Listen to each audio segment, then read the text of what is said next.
Hello everyone, this is Oshri Tripathi and welcome to my channel Roadies.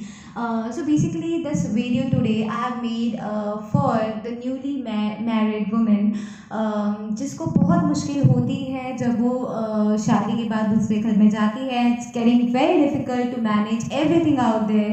And sometimes you are like, oh God, are you serious? Like really? I just want to go my home. So yeah, so basically today's content, you may say that, is basically for all the women who are shifting and are newly married and shifting to their in-laws. So basically I have approximately like 10 tips how you can manage that nicely. So first thing I would like to say is that when we are newly married, what we do basically is कि we keep quiet, right? We don't say anything. वो एक महीने 2 महीने तक वैसे चलता है, that's okay, that's all good. But first step, present what you are. See, आप fake कब तक बनोगे? अगर आप जैसे हो वो रियलिटी दिखनी है लोगों को. अगर आप बुरे हो तो बुरे दिखोगे, अच्छे हो तो अच्छे दिखोगे, आप जैसे हो वैसे ही दिखोगे. It is just like Bigg Boss की स्टार्टिंग के एक हफ्ते आप सब लोग प्यार से खेल रहे हो, उसके बाद आप मार धोड़ झगड़ा झगड़ी कर रहे हो. तो it's just like the real life and that is कि आप जैसे हो अपने आप को वैसा ही प्रेजेंट करो. आप फेक बनने की कोशिश मत करो, बिकॉज जब आप फेक बनने की कोशिश करते हो ना तो आप अपनी आइडेंटिटी छुपाते हो, आप वो दिखाते हो जो आप हो नहीं, और इवेंचुअली आपकी सच्चाई आप जैसे हो वो बाहर आनी ही है. So first point would be कि आप जैसे हो वैसे ही रहो, be yourself. Alright, first thing. Right, second thing I would like to say is that to the women's basically that you know जब आप जा रहे हो दूसरे घर में तो ऑफ कोर्स सेकेंड बड़ी चीज़ जो आती है वो होती है कि काम. हमने कभी इतने काम नहीं किए होते हैं हमारे घर पे जो हम करते हैं वहाँ पर. So my suggestion to you all would be कि ऑफ कोर्स मम्मीज बताती है कि बहुत काम करना पड़ता है, ससुराल जाएगी तो पता चलेगा, right, and all that taunts to our new generation womens are getting married. तो लाइक ठीक है, चलेगा. My suggestion to you all is that कि काम तो बेटा करना पड़ेगा, but you have to understand one thing कि आपको आपका एक गोल पता होना चाहिए. Second the major part, second the best part of our life I would say कि आपको आपकी लाइफ का गोल पता होना चाहिए कि मैं यहाँ हूँ, मुझे यहाँ पहुँचना है. फिर वो कोई भी फील्ड हो, कुछ भी हो, बिकॉज शादी के बाद एक तो वैसे ही बहुत डिफिकल्टी होती है कि आपको काम करना है, हर एक चीज़ मैनेज करनी है and everything and all that. But आपको आपका गोल पता होना चाहिए. अगर आप जॉब कर रहे हो, very good, very nice. But अगर आप कुछ नहीं कर रहे हो या in the middle of something हो कि चल रहा है क्या करूँ क्या नहीं, तो you have to be first very clear with what you want to do. Because आपकी पहचान आपके काम नाम से नहीं बल्कि आपके काम से है. काम से वो नहीं कि आपने रोटियां बना दी, झाड़ू पोछा कर दिया, that is another level thing which is fine. But आज के ज़माने में, आज के जनरेशन के हिसाब से अगर आप काम आपका कोई आइडेंटिटी नहीं है, if you are not doing anything out of the box, in that case आपको समझेंगे जैसे कि ठीक है, चल हाउस वाइफ है, चल मैं कमा के दे रहा हूँ. I understand what I am trying to tell you all that. जैसे कि पहले ज़माने में होता था कि पैसे मांगने हैं, पैसे मांग लो, या ठीक है, अगर I am okay with that. But you have to be very clear with your goal कि आपको करना क्या है लाइफ में. मेक अ टाइम टेबल कि भाई मेरे को काम इतने टाइम पे फिनिश करना है, this is my goal, this is what I have to work for, this is my hobbies. So basically क्या होता है ना, जब शादी होती है ना तो एक तो आप चुप चुप रहते हो, आप किसी से बात नहीं करते हो. That is the most difficult case. उस टाइम पे आपको ये पता होना चाहिए कि मेरा टाइम कहीं वेस्ट तो नहीं हो रहा है, क्या मैं कहीं कुछ ऐसा तो नहीं कर रही हूँ या मैं कुछ नहीं कर रही हूँ और अपना टाइम वेस्ट कर रही हूँ. तो आपका अपना गोल बहुत ही अच्छे से क्लियर होना चाहिए कि ठीक है, ये मेरा गोल है, I have to work for that. And the other thing, I have to work for kitchen में रोटियां बनाने, that's all great I am saying. But work for your goal, work for what you want to do in life. Second major thing, right. अब तीसरी चीज़ जो आती है, जो बहुत सारी बहुएं बेसिकली कहती है कि यू नो मेरी सास के साथ बनती नहीं, या फिर मेरे देवर ने मुझे ऐसा कह दिया, not liking it and all that sort of bullshit. हाँ, what do we do about it? See, I tell you one thing. So yeah, let me just tell you all one thing, that is कि आपको आपके mind पे workout करना है. See you can not change the other people कि वो आपके बारे में क्या सोचता है, क्या बोलता है. Fuck it off, like seriously fuck it off. You don't have to understand. देखो, आई एम नॉट सेइंग कि सास बुरी है, बहू बुरी है. Just get out of that face कि कौन बुरा है. You don't have to work on that. All you have to work for your mental health is work on yourself. How do you do that? Out of my experience, I would suggest you all that कि कोई कुछ बोलता है ना, firstly ignore it. जो चीज़ें आपकी mental health को अफेक्ट कर रही है उसे इग्नोर करो. सोचो अरे यार ठीक है, you know, just don't see that person as the person, just see that person as the inner soul.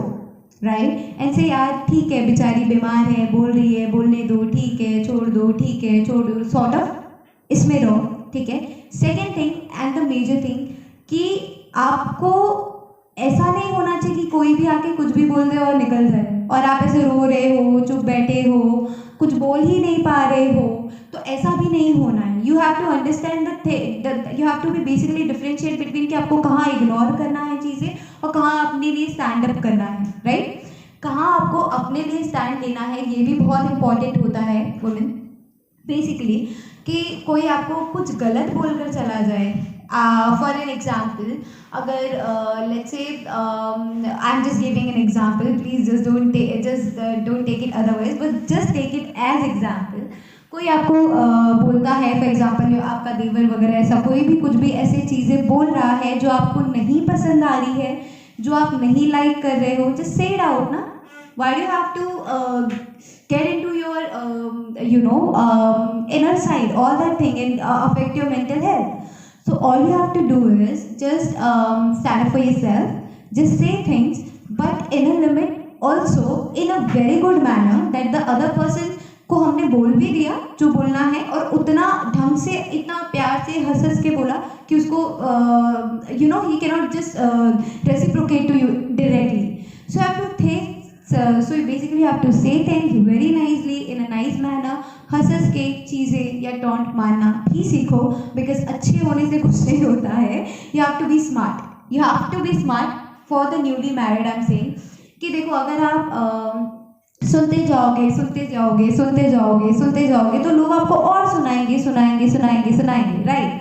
सो अगर आपने पहले से ही अपनी एक छवि बना ली है कि देखो भाई ये बंदी तो ऐसी है ना, इसको कुछ गलत बोला तो ये बोल देगी directly. So make your personality like that कि अगर ये मेरे को कुछ गलत बोल रहा है, so he has to listen to what I would reciprocate that. So you have to understand the difference कि मेरे को किधर इग्नोर करना है, मेरे को किधर स्टैंड करना है खुद के लिए, और बहुत ही अच्छे तरीके से. ये नहीं कि इसने मेरे को ऐसे बोल दिया तो ऐसा क्या बोल रहा है, तो नॉट लाइक दैट. उसी के टोन में, उसी की चीज़ों में, उसी को रेसिप्रोकेट करना सीखना है आपको. तो ये 3 चीज़ें हो गई.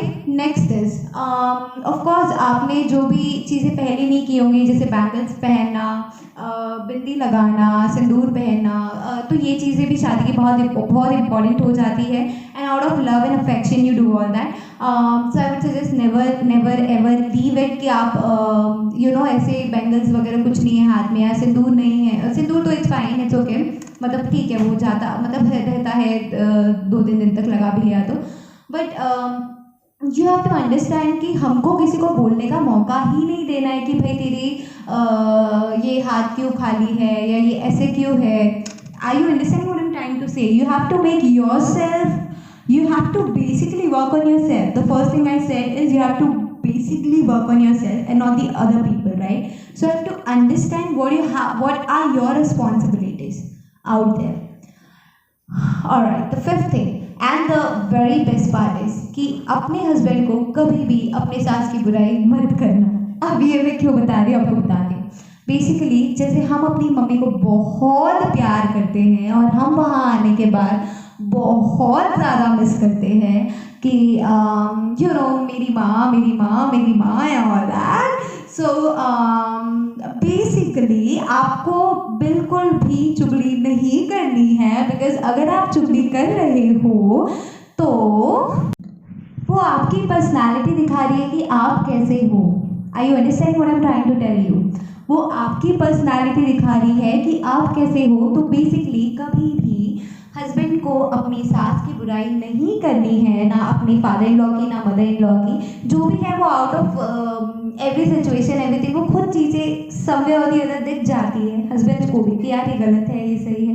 But you don't have to complain because your husband is you know coming from office tidy and all shit, एंड आप क्या कर रहे हो?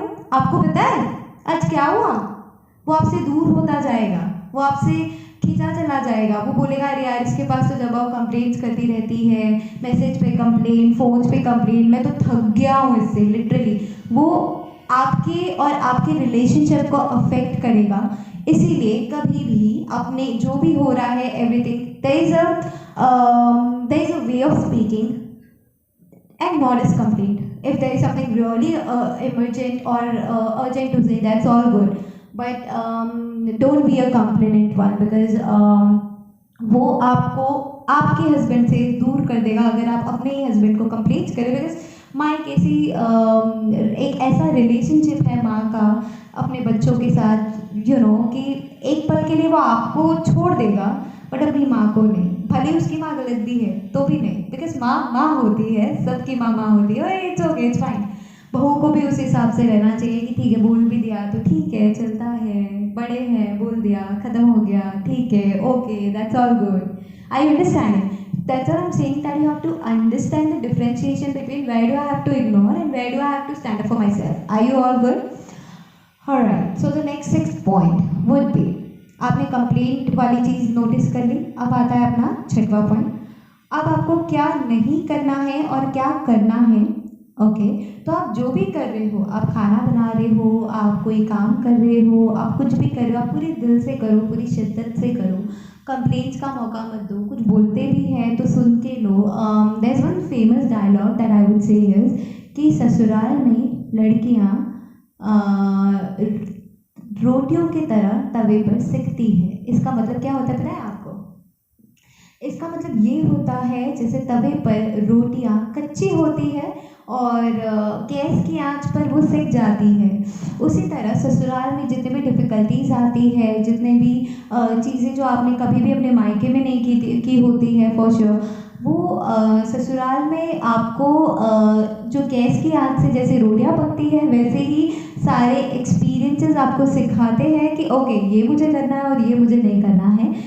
मतलब वो आपको एक बेसिकली अ बेटर पर्सन बनाते हैं, आपको स्ट्रॉन्ग बनाते हैं, मजबूत बनाते हैं, आपको हर कठिनाइयों से लड़ने की ताकत देते हैं। सो या अपना जो भी काम कर रहे हो पूरी शिद्दत से करो, ईमानदारी से करो। किसी को कंप्लेन सुनने का, करने का, देने का मौका मत दो। कोई कर रहा है फिर भी तो इग्नोर मारो, जहाँ स्टैंड लेना है वहाँ stand low. Are you all good? Alright. So the next point is कि हाँ, very important point कि जब आप ससुराल में हो ना तो फ़ोन पे चिपके मत रहो।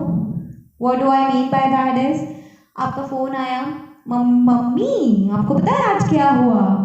मम्मी आज तो ये हो गया, मम्मी आज तो ये बना है खाने में, शी मैं तो ये खाती ही नहीं हूँ mummy. Are you all listening to me what I'm saying? Mummy नहीं करना है ज़्यादा। मम्मी ऑफ कोर्स होता है, बट आपको अपने घर की बातें आप मम्मी तक नहीं पहुंचानी है। पहुंचाओ वो जो चीज़ें अच्छी है, बुरी नहीं। मतलब इससे 2 फायदे होंगे। फर्स्टली, जब आप अपनी ससुराल की शिकायतें नहीं कर रहे होंगे तो आपकी मम्मी खुश हो जाएंगी कि भाई मेरी बेटी ससुराल में बहुत अच्छी है। वो एक साइड से हैप्पी रहेंगे, खुश रहेंगे। पर जहाँ आपने शिकायतें चालू कर दी, आपकी मम्मी भी अपसेट हो जाएगी कि मेरी बेटी को बहुत तकलीफ हो रही है ससुराल में, अब मैं क्या करूँ। और रोज वो कॉन्वर्सेशन चालू होंगे, आप भी तकलीफ में, मम्मी भी तकलीफ में। How does it make sense to you? So आपको अपनी जर्नी खुद देखनी है लाइफ में। आपकी मम्मी नहीं आएंगी आपको ससुराल में रोटी बना के देने के लिए, आपको करना है वो। आपको सुबह उठना है, आपको हर एक सिचुएशन को टैकल करना है। इसने मुझे ऐसा बोला, कैसे बोल दिया, हाउ डेयर ही, बोलो बट अपने मन में। Outer all you have to be is firm, good, patient, everything.